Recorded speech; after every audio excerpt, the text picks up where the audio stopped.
কয়েকটি বেশ গুরুত্বপূর্ণ কথা। যে জায়গায় আমি যেতে বলছি সেই জায়গাটাতে যাওয়ার পর এই পৃথিবীতে জ্ঞান তত্ত্বের জগতে আর কোনো জায়গা নেই, তারপরে আর কিছু হওয়া যায় না, সেটাই সর্বোচ্চ হওয়া।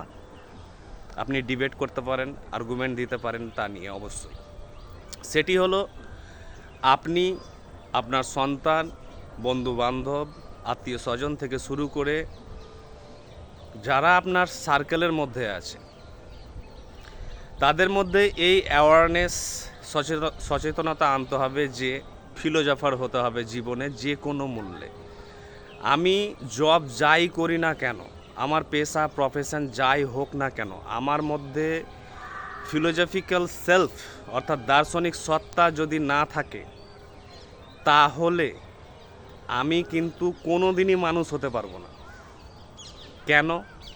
কারণ ফিলোজফার একমাত্র ব্যক্তি যার কোনো নির্দিষ্ট রিলিজিয়ান থাকে না, যার কোনো কমিউনিটি থাকে না, যার কোনো কাস্ট থাকে না, যার কোনো পলিটিক্যাল পার্টি থাকে না, যার কোনো বর্ণ রেস কিছু থাকে না। একজন একমাত্র দার্শনিক যার পরিচয় হয় প্রচণ্ড লিবারাল এবং ইউনিভার্সাল, সার্বজনীন এই মহাবিশ্বের, এই অসীম মহাবিশ্বের মতো বৈচিত্র্যময় ইউনিভার্সের মতো। এতটাই তার ব্যাপ্ত পরিচয়। তার নির্দিষ্ট কোনো বিষয়ে ফিক্সড বিলিভ থাকে না।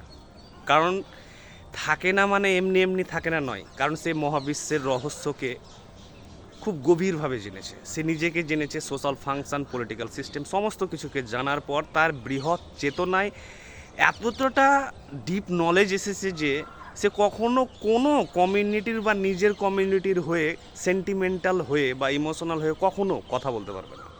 সে সত্য নিরপেক্ষ কথা ছাড়া কখনো মিথ্যা কথা বলতে পারবে না। সে কখনো মাইনরিটি বা মেজরিটিকে খুশি করার জন্য কখনো কিছু বলবে না। কারো নাম কেনার জন্য কোনো রাজনৈতিক দলের তোষামোদ সে জীবনে করবে না।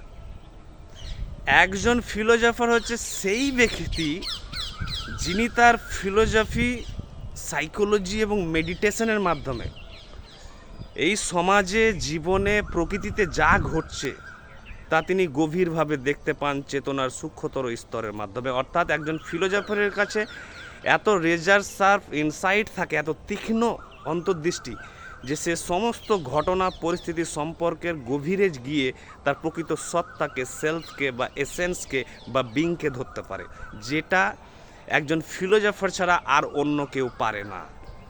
আর ফিলোজফি থেকেই সমস্ত জ্ঞানের জন্ম হয়েছে। আপনি সায়েন্স বলুন, লিটারেচার বলুন, যা জ্ঞান তত্ত্ব এসেছে। যদি কোনোদিন জীবনে ফিলোজফিক্যাল সেলফের জন্ম দিতে পারেন তাহলে আপনি আর এই ধর্মের লোক, সেই ধর্মের লোক, এই পার্টির লোক, সেই পার্টির লোক আর থাকবেন না। আপনি ইউনিভার্সাল হয়ে যাবেন। আপনার মতো এত বিশাল বড় মাপের ব্যক্তিত্ব লোক, মনোভাবের লোক আর কেউ থাকবে না। আপনার মধ্যে দুশ্চিন্তা, ভয়, লোভ, স্বার্থ, হিংসা, গোঁড়ামি, অন্ধত্ব, মৌলবাদ, সাম্প্রদায়িক টান, ধর্মের প্রতি টান, এগুলো কিছু থাকবে না। একজন ফিলোজফার আস্তিক নাস্তিক হয় না, সে সমস্ত কিছুর ঊর্ধ্বে হয়। তার কোনো ফিক্সড আইডেন্টিটি, ডেফিনিট আইডেন্টিটি, পরিচয় থাকে না। সেই মহাবিশ্বের যেমন কোনো আইডেন্টিটি নেই, ফিক্সড পরিচয় নেই।